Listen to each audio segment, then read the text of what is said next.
Welcome to Credit Chats, where we deep dive into the financial maze and uncover how everything from your daily coffee to your dream home impacts your credit score.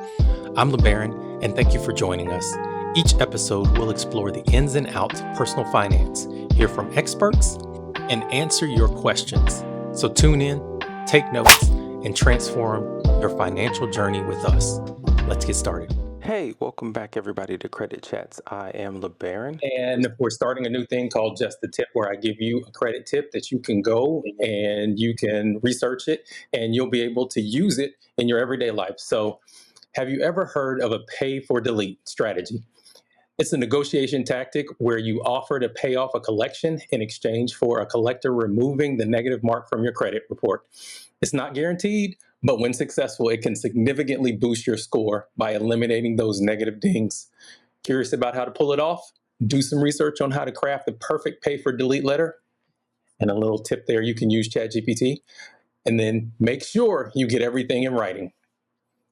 All right, we have Alina Nazari here, founder of GoHappyBelly, which focuses on testing and healing the gut microbiome to address gastrointestinal disorders. After losing her mom to a stomach cancer at the age of 46, Alina discovered that untreated opportunistic bacteria can lead to gastric and colon cancers, which we are seeing a rise of today. Since most disease begins in the gut, GoHappyBelly program tests each gut microbiome to heal the gut before it leads to further mental and gastrointestinal disorders. Hey, Alina, how are you? Hey, I'm doing great. Thank you. How are you? I'm doing well. And thank you for accepting the invitation. We met on the blocks, and that was an amazing experience. It was a crazy experience. And I don't think if you weren't there, we can't even describe it to you because It was just a different feeling being there. But I'm so glad we did it. And the crazy thing is when they brought you up on stage the first time, I thought they said Aaliyah. And I was like, okay. But subsequently I found out I got your name right after I heard it in passing. But definitely, thank you for being here. But let's get into the questions. And I guess one of the first one is, I know on your website you have functional FDN-P gut nutritionist. What does that mean? Yeah, it's funny. Someone just asked me that yesterday. So it's functional diagnostic nutrition practitioner. Okay. Yeah. All right. So you're a doctor. No.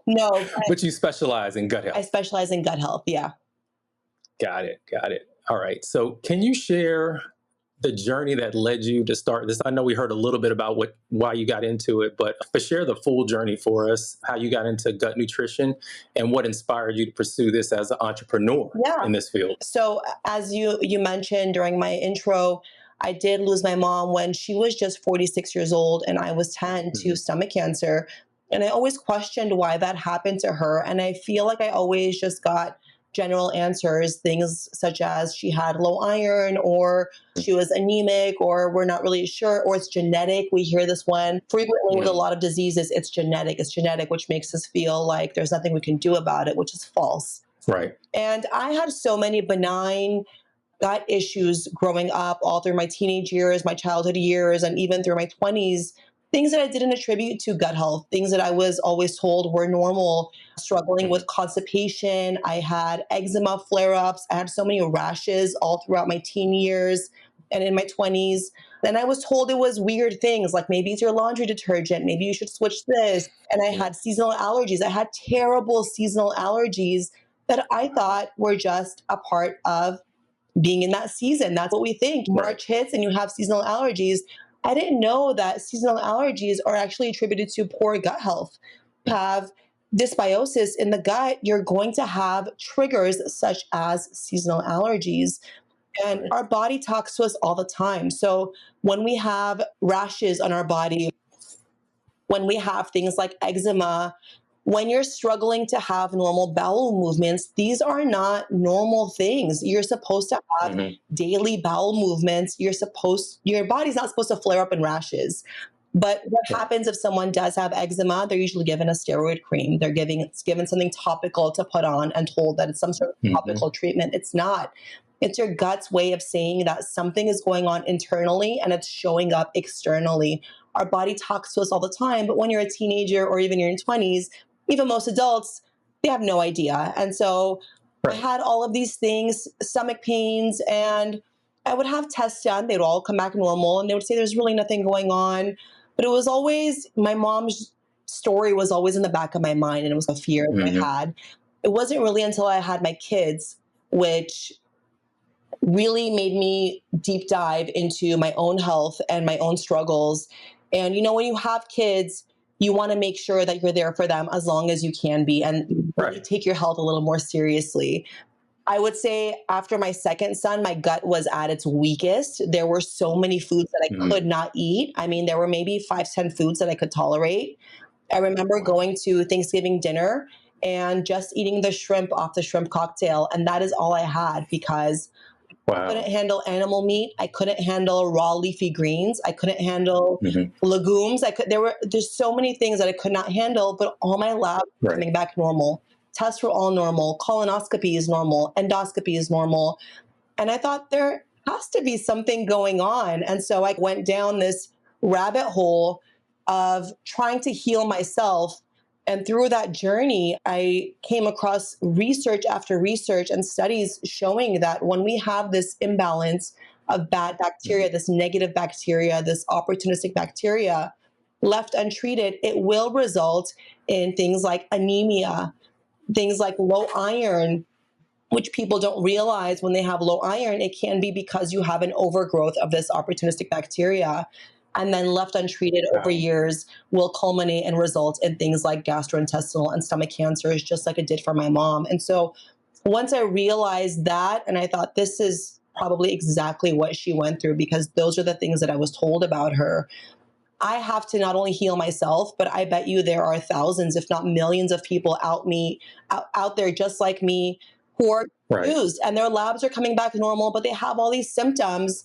And we hear this so often. We hear this so often of someone, everything's fine, everything's fine. Bam, they're hit with a stage 3 diagnosis. How does that happen? How did these doctors miss all of these steps, all of these symptoms, things that were going on with them? And so that's really where Go Happy Belly was born and why I wanted to focus on the gut, because almost 80% of our immune system is related to our gut health. So if your gut is in a state of dysbiosis, it's going to show up in a lowered immune system. And at first might be things that you're ignoring: seasonal allergies, food sensitivities, tired all the time, weight gain, bloating, constipation, things that we ignore or maybe attribute to getting older. But eventually, unfortunately, it will result in something a little more serious. And so I want to help people understand what's going on in their gut and help them heal before it becomes something that's treatable or much harder to treat. And we're seeing that a whole lot more now. Just a lot of people that are getting into natural substances, natural healing, things like that, because we realize like the food that we're taking in is toxic. Because they put so many things in there, and I don't know if you can call it a movement, but I know there's a lot of people that look at labels. So just that.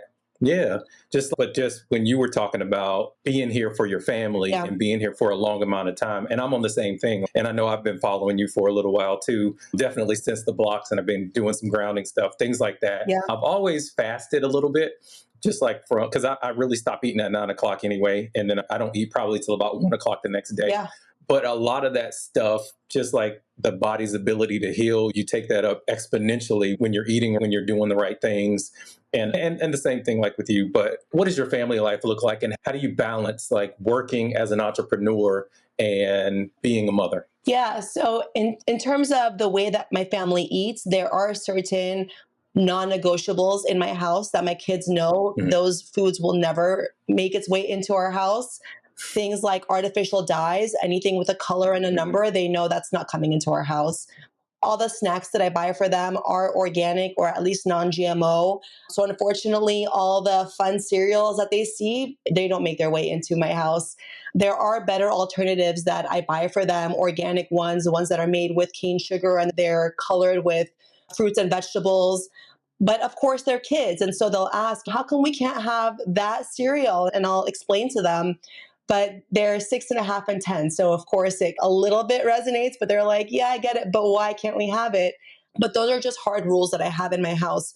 That being said, I do allow them to be kids. And so they both play sports. And so when they get their snack bags at the end of games that the other parents bring, I do allow them to have the snacks and treats that are in there, because I never want my kids to feel that they were so deprived and that they weren't allowed to have any of these snacks, or especially because it can result in them binging when they do become teenagers and have that freedom. So I'm careful of that also. I don't want that to happen.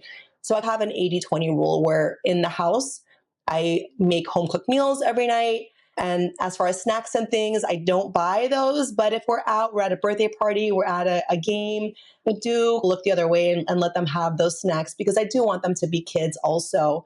And it's about teaching them. My kids are very involved in even us cooking together as a family.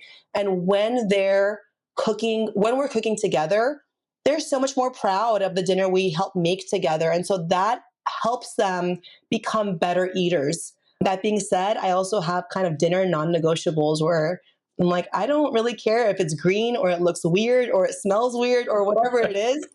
This is what we're eating. You have to at least take a bite. If you absolutely hate it, that's fine. I'll make you something else, but you have to try it. There is no, it looks weird, I'm not having that. So there are some things that I'm a little harder on because I want to make sure they're getting those nutrients in.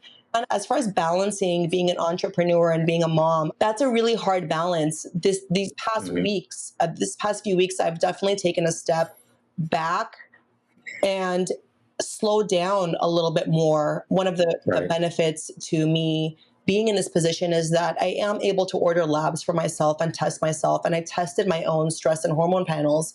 And my cortisol, which is our stress hormone, was almost 5 times the amount of what it should be. Wow. So I'm just running on stress all the time, right? I wake up and I have emails to answer and I have meetings and I have calls to do. And I got to get the kids' lunches packed and them out the door. And then I have work, pick them up, make those healthy dinners, all those things that we're talking about. And we don't sleep at night. When the kids are in bed, we open up our laptop and we're answering more emails. And when we think of on a daily basis how disconnected we are from nature, this really will show us how this can culminate in things like your hormones being dysregulated and out of balance. My melatonin was so low, and melatonin is a hormone your body produces, which signals that it's time to get ready for bed. If you think about, and a lot of people do this, we wake up in the morning, we look at our phone, that's already disrupting your hormones, right? Because you're not getting that sunlight. Your body doesn't know what time of day it is. Then if you work from home like you and I do, you're not going outside. You're getting the kids out the door, and I come back to my office and I sit here, more blue light, more screen, right? I'm just doing all these things, pick up the kids, come back. It's all blue light. So when I saw my melatonin numbers super low, I wasn't really surprised because my body has no idea what time of day it is. I don't know when it's sunrise. And so I'm being very mindful of putting time blocks in my calendar to just go outside and sit outside during the day, to ground every day, not when I remember, but every single day, to do 5 minutes of grounding, connecting with nature, just slowing down, breathing, and allowing my circadian rhythm, which is your body's biological clock, to just realign and recenter. So yes, it's a balance, and a lot of people get stuck on that hamster wheel. I'm really trying to be mindful to not do that and scale back and slow it down a little bit. Yeah, and that's one of the things that I can intentionally do as well. But with the credit business, I'm sending out letters a lot.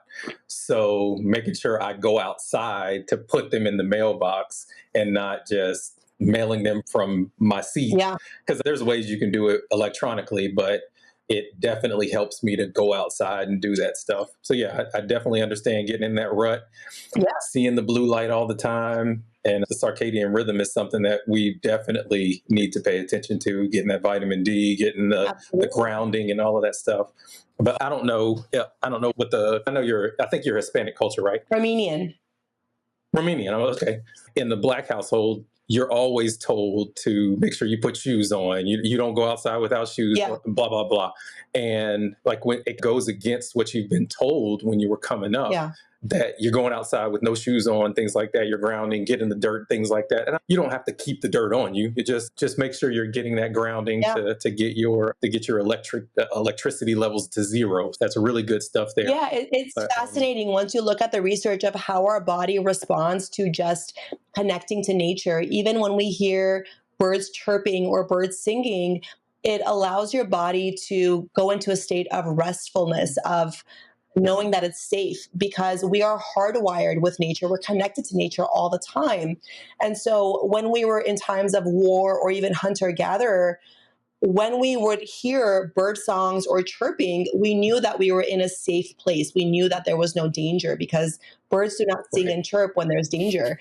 And so your body is actually hardwired to the sounds of nature. It's fascinating. Wow. And the earth is alive. The soil is alive. It has naturally occurring minerals in it and nutrients. And so you don't even have to take your shoes off, even if you just put your palms on the ground or even hug a tree. I know this sounds weird, but even this is why gardening is so beneficial to our health. Also, just touching dirt and being exposed to those minerals and nutrients, you're also absorbing the earth's natural occurring electrons, which is so cool. So it's like you're literally plugging into the earth and allowing it to charge you, instead of sitting here at this synthetic lights and these blue lights all the time. So this is something that we need to be mindful of, because we forget. And we remember every few weeks to go outside, right? But it's not enough. Your body needs every day to be outside and get that vitamin D, which is a hormone. Actually, a lot of people don't know that vitamin D is not really a vitamin. It's a hormone that your body needs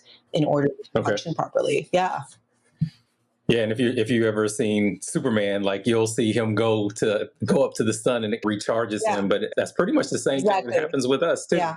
So what are some of the financial challenges that you had when you were starting your business, and how did you understand credit and personal finance, and how did that help you navigate the challenges that you had? Yeah, I think it's an important topic, because when you are first starting off as an entrepreneur, you're not sure of how credit can come into play. You're not even sure of the credit lines you might need, or the credit cards you might need, the loans that you might need in the future. And so really working with a company like yours and establishing that good credit is so important, because you want to be prepared before you reach that point. You don't want to need credit and then say, oh, but I have all this debt, or what can I take care of now? Can we handle this in a week because I have to apply for a loan? Because that's not how it works. And you probably get questions like this. Can we do this in 48 hours? I have to apply for a loan by Monday. And it doesn't work like that. And so really working with you and your company and making sure that you have all of those things in place for when you do need credit, you do need a loan, you do need whatever your business might need to get to that next step, is already in place. And it's something that you don't have to worry about. I really had to make sure that my personal finances were in order to have the business finances more organized, and just make sure that I'm paying things where they need to be paid and spending things where they need to be paid, where they need to be spent. A lot of people just use a revolving account for personal expenses. They're just swiping on everything. And come tax time, they're like, I don't know. I don't know what's personal. I don't know what's business. So it was really important to me to make sure to not only have that good credit, but also separate the personal and business finances to make sure that everything's organized so I can move on to the next step. Yeah, that's good stuff. Two things, like what you said is spot on. Like, a lot of people tell you that you can use business credit, you won't have to use your personal credit. But for you to get to the business credit, you have to go through your personal credit. Yeah. And that's what a lot of the gurus don't tell you. They're trying to get you to skip steps, because they're trying to make it bite-sized for Instagram or TikTok or whatever it is to get people to click on it. Yeah. But the reality is, if you don't have your personal finances together, yes, there is a small demographic that can use their history to get to the business credit. But a lot of people, you have to go through your personal credit. And if you've either messed that up or you didn't know what to do, and a lot of times it's not even that you're doing bad things with your credit. There might be a lot of people that have just not had enough accounts on their credit to where you just don't have enough history. Because I think I was running into that with like younger people. They'll come to you and they say, I want to buy a house, and you look at their credit and they just have a lack of history. Yeah. It's not really that you've done bad things or you've missed payments or anything like that. It's just you don't have any accounts. You have never paid anything on a revolving basis, or you haven't been extended credit. That stuff really matters. Yeah, it does. Right. And I think I'm so happy that you're getting the word out there and spreading the message more on how to do things the right way, because a lot of people don't know that. Especially, I know when I was younger, I didn't have any of this information. I would spend like it Right. was nothing. They give 18-year-olds credit cards, and you're not really, you see the APR, but you don't really know what that means. And you don't even really care. You're just paying that Right. minimum payment because you don't care that it's a 24.99% APR. All Right. you know is that they gave you this line of credit. That is all you're seeing, and you're excited. And so, And the only interaction that you've had with money before was like your parents giving you money and you exactly, don't have to give it back. So exactly. you're thinking, oh, this credit card company is just like my mom and dad. I Yeah, don't have to pay it back. Who cares? Like, they gave me $600. It's free money. yeah, But like you said, the first thing, and I've said this on every one of my podcasts episodes, the first thing they shove in your face when you get on a college campus for a pizza or a t-shirt is a credit yeah. card, and they hold you accountable for using it when you've never had to learn how. Yeah, I remember senior year in high school, they had booths set up, all the banks, and they would, when we would walk by and they would say, "Are you 18? Are you 18? Do you want a credit application?" And it Wow. was in high school. And I remember thinking, oh man, I can't believe I'm not 18 yet. And my friends signed up because they were 18. And I was so bummed That's out. And I had to insane. wait. Yeah. And I had to wait until I was able to sign up. But exactly. We had minimum wage jobs. I was just a receptionist somewhere, and I might have even been working at the mall. And let Mhm. me tell you, it is a hard lesson when you get a little bit older and all of a sudden you owe money that you have no idea how you're going to pay back or how you're going to get out of that. It's a very Right. hard lesson. And so I'm so glad that you have this podcast and this platform to teach people and educate them on the proper ways to build credit and be responsible with their credit cards. And Right. it's not free money, which is how they make it seem. And the insane thing about that is at the school that you were in, they probably the banks probably gave them some money to come in there because they make money off of you. Yeah. But the other thing is, I'm sure that they didn't have a financial literacy class that you had to go through No, when you were in high school, none. because the numbers are disparaging. I think it's 15% of all high school students, or all students that come out of high school, matriculate through it, are required to go through some sort of financial literacy class. It doesn't even mean credit cards Yeah. or learning how to write a check or anything like that, just some sort of financial literacy class. And there's 98% of the American population that have some sort of credit on their credit reports. They know what they're doing. Yeah. Yeah. And it's really predatory, is what it is, because you're a That teenager, you have no idea. I had crazy credit limits, which when I think back now, I think, what business did you have giving an 18-year-old those? right. I was making like 6.25 an hour, and I had these crazy credit limits, and it's so predatory that happened. And so even now, and when we think about investing, we don't really Right. have this literacy on what investments mean, how to invest, the difference between so many things: index funds, dividends, 401ks, Roth IRAs, the stock Mhm. market. There's so much. And so Yeah. we always wonder, why are these things not taught in schools? And we're just supposed to figure it out on our own. But so many things that we don't really use in our everyday life are for some reason we're Yeah. tested on, and we're expected to learn week after week, and it really doesn't have any benefits to our actual life or reality or us succeeding.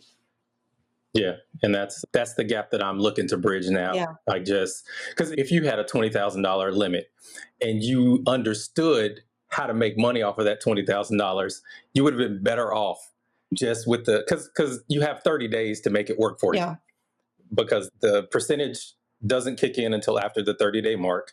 And if you have $20,000, like, you can buy a house with $20,000 because the 20,000 down. And of course, I understand, like, you can't pull all 20,000 off of the credit Yeah. card, but there are some circumstances where you can, if you use it, you can invest this money to make more money off of it and then pay that stuff back. Because me being in the real estate space right now, there are certain vehicles that you can use credit to invest in, and then you'll pay it off within the 30 days. But just learning that stuff when you're young and being able to come up in it and be a native in it and not have to be a nomad of it, then that's really valuable for you. So yeah, I'm looking to bridge that gap too. But so getting on to your story, many people hesitate to start their own business, right?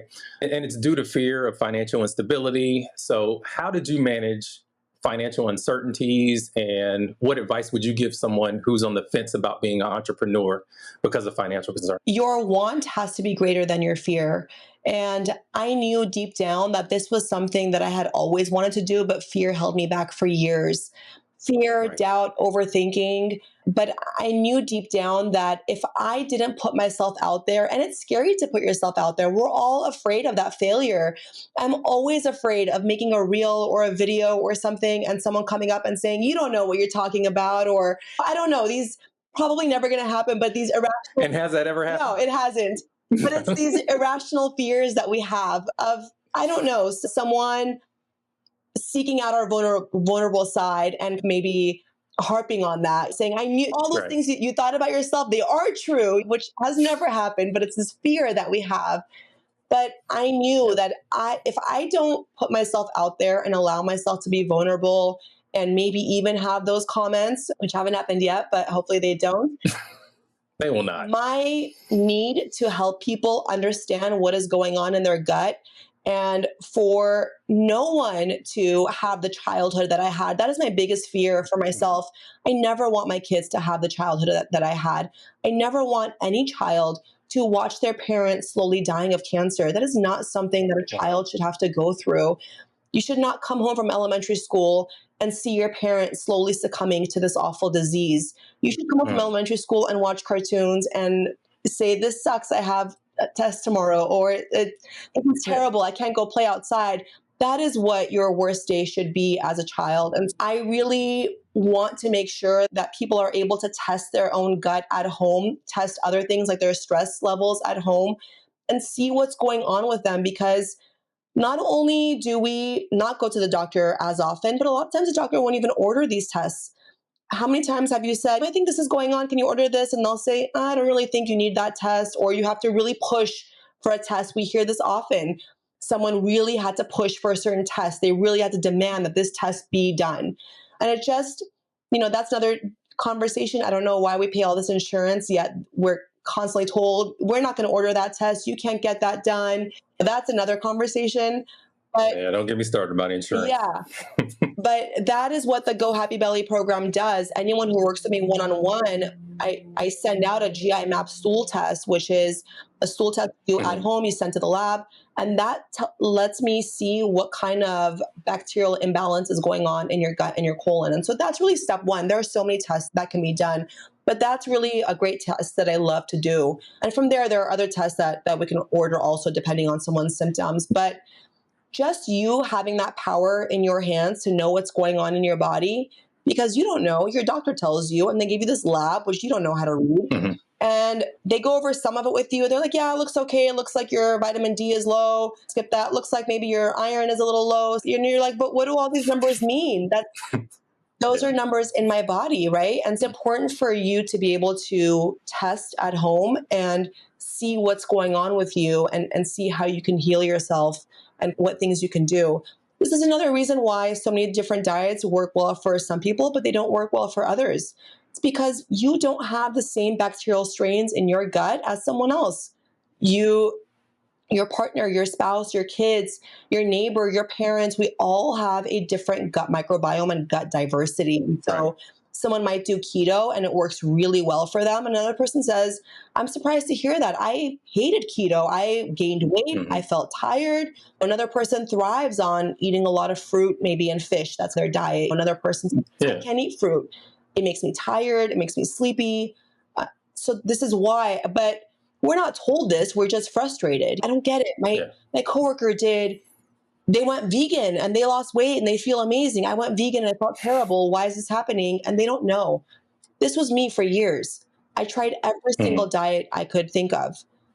Carnivore diet, the military diet, the cabbage soup diet, a juice fast. I went raw vegan, which was miserable. But I thought maybe this is what works for me. I was eating like raw zucchini and romaine lettuce. But I thought if this is what's going to heal me, I'll do it. But it wasn't. Right. And it wasn't, it was through my own research and studies and findings that I realized that It's about what works for you, not what worked for me. You have a different gut. We have to see what bacterial imbalance is going on in your gut. What are your acidity levels in Right. your gut? What's going on and what protocol will serve you best? And that's really where the program was born. Yeah. And a lot of these standards that they have here that are old or are based on white males anyway. And it's like they're not updating the standards or Yeah. looking at individuals, because it's just like almost just like credit. Like if you look at one person's credit report versus somebody else's credit report, you need different things for you to get your credit to a place where that you can use it, Yeah. and it's not going to be the same thing for everybody. So I don't know why we don't take this approach with our own bodies. Like we've gone through different things. Our genetic makeup is different. Yeah. So for us to have a macro approach to an individual problem is like insane to me. But Yeah. but yeah, and I was talking to Eric from Rick Scott the other day when we were talking about some of the things about being an entrepreneur too. Yeah. Because both of us we're on a 9-to-5 job, and it might. I think, of course, we're getting to the point where we got to make a decision. But at the point where your job gives you a salary, that's essentially paying you to not pursue your dreams. Yeah.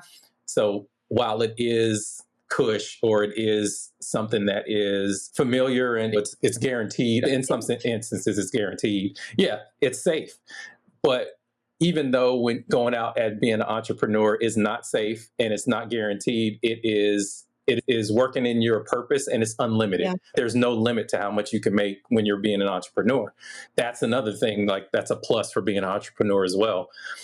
But Yeah. so Someone asked me the other day, how many hours would you say you work per week? And I said, I don't know.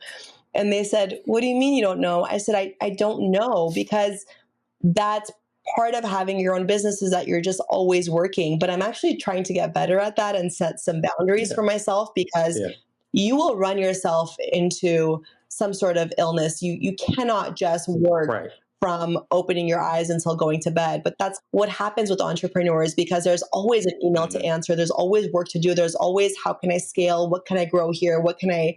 And especially with social media, that's a job in and of itself. I don't have a YouTube channel. I need to get on that, but I'm still trying to post on Instagram at least once a week, trying to at least keep that kind of continuous, and TikTok and LinkedIn. And there's so much. And there are social media managers, but at the end of the day, it's still you recording the reels. You still have to put in that work. And so doing all of that while running your company, there's a lot. It's really about the management, though. It's really about putting in that time block to make sure that you're making the best use of your day instead of just running on that hamster wheel, because you'll get half the things done and you'll be twice as exhausted if you just let the day run you. So that's something that. But having a social media manager has definitely been a weight off my shoulders. Yeah. Even though I'm responsible for doing the content, like you said, there's a lot of stuff that they can do without you.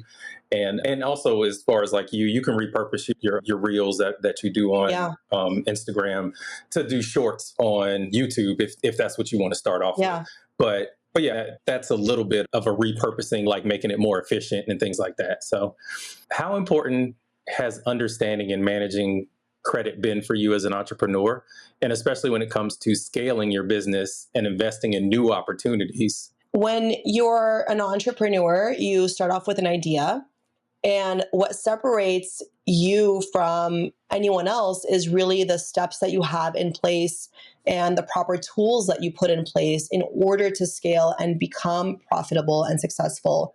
So although we all start off with an idea, everyone has ideas. We have thousands of ideas, right? You can talk to my kids and they'll have an idea for business. And it might be the same idea that maybe is already created and is a profitable business. But what separates an idea from someone who's actually profitable is having those steps in place, like making sure your credit, your finances, the tools needed for you to scale and grow are in place, and you've at least sat down with someone like yourself and your company and talked to an advisor and figured out, okay, what do I need to do to get my credit in a place where if I do need a credit card, a company credit card, which you will, and to your point earlier, most people will be surprised that you will have your own tax ID number for your business. But when you go to apply for that credit card, they're also going to ask you for your own social and your own personal income. And so it's not just the business credit. They will look into your personal credit as well. So it's not just spend and then it's not going to attach to your business. It's all attached. It's very important to make sure that your credit and your finances are in line. Business, there are always going to be funds and finances for things that are unaccounted for. And so you really have to make sure that you have those things in place so that when something does come up that you need to pay for, you're ready and you're not scrambling or stressed and trying to figure out, hey, LeBaron, how can I fix my credit in 48 hours? I got to get this loan funded by Friday. How can I get this going? You're already prepared. It comes up, it's unexpected. You don't want it to happen. It's going to happen, but you have the tools in place to get that going and then continue flowing. And so it's very important to make sure that have all of your ducks in a row, whatever analogy people like to use, all of your I's dotted and your T's crossed and your ducks in a row. And all of those things have to be in place in order for your idea to become what you want it to become. All right. And I know we've approached this topic a little bit, but can you tell me like what your offering is? What do you help people do? And like when it comes to probiotics and fasting, dig into that a little bit for me. Yeah, I love probiotics. I've made a reel on this. I don't know if you saw it, but probiotics, what people don't realize is that they're not something that you can just take and it just fixes everything. But a lot of people think of them as that way. I love probiotics and they can really help supplement the missing strains in your gut. But they are called temporary colonizers. And what that means is that they die off. Once you stop taking those probiotics, they're not going to be in your gut anymore. So the analogy I always give is like weeds in a garden. You have this garden that you're tending to, you're giving it probiotics, right? Maybe it's fertilizer, soil, you're tending to it all the time, eating all the right foods, but maybe you had a bad weekend or a bad few weeks where you were going through something. And it's happened to me, it's happened to everyone. You're maybe going through something and you don't really care about your diet. The bad bacteria is going to start growing from the processed foods, the sugars, the stress. It actually, when we're in a stress state, it's a favorable environment to that bad bacteria. So they love that stress environment because it lowers stomach acid, and like rats in a sewer, they come out. So they'll start coming out and they're like weeds in this garden, right? They want to repopulate and grow. When you're at that point, you cannot just throw some fertilizer at the weeds and hope that it solves the problem. You have to get rid of the weeds first. Once you get rid of them and kill off that bacteria, then you can add in the probiotics. And you want that garden to grow on its own. You don't want to always be throwing fertilizer at your garden. You want your garden to be self-sustaining. Same thing as your gut. Probiotics are great, but you want your gut to be able to make its own bacterial strains, its own probiotics. And that happens through the foods that you eat. So the more variation you have in your diet, the better foods you're eating, the actual produce, actual meats, wild-caught fish, seafood, vegetables, fruit, etc., your body is going to be able to create its own probiotic strains from there. So sorry about that. Okay. I just said you do love probiotics. Yeah, I do love probiotics, but again, they're a tool. We have to eat properly. Yeah. What advice would you give somebody who wants to get in the field of functional nutrition from both a professional and a financial perspective? I think from a professional standpoint, it's really about what you want to focus on, who your client is, and how you want to help them. Nutrition, health is so broad. And so there has to be a reason why you're focusing on a certain thing. Maybe it's a health journey you went through, a family member went through. And I think a lot of people in this space, that is how they start. Either their family member was going through something or they were going through that. And through that need, they created a business. Actually, I think a lot of entrepreneurs start off with that way, regardless of health, they needed that person to be there and they could not find that person. Yep. And so they created that. And I think that this is where a lot of businesses are born. Yeah, it happened with me too. I wanted to get into real estate investment and I kept hearing, your credit has this on it, your credit has that on it. So I was like, I got to get this stuff off of here. So how do I get it off of here? And then when I got it off of mine, there were other people that wanted me to help them get it off of theirs too. So the business was born after that. Yeah, there's But yeah, that's a saying that's that great. says your crisis becomes your calling. And so it's Yeah. really that need Yep. that you had. And then it just became your calling because other people were saying, how did you do that? How did you do that? And that was similar to Mhm. me.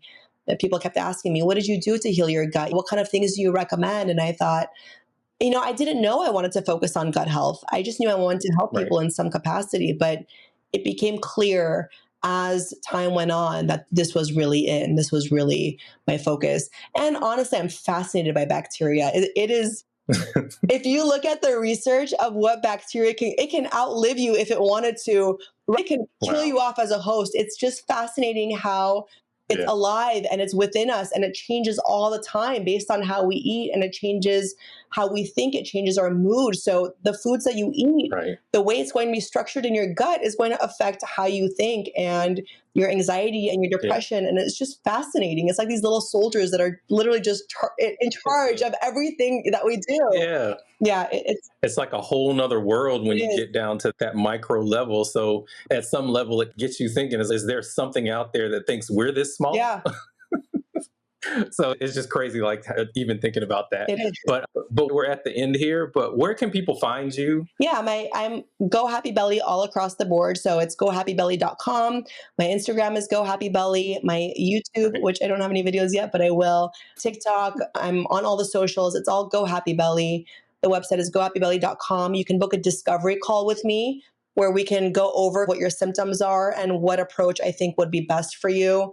In my program, there's a gut type quiz people can take once they sign up to figure out what type of gut they have. And then I also offer one-on-one private coaching as well. And this is where you get the GI map stool test at home to test and send it to a lab. And then from there, we can figure out the best approach for you.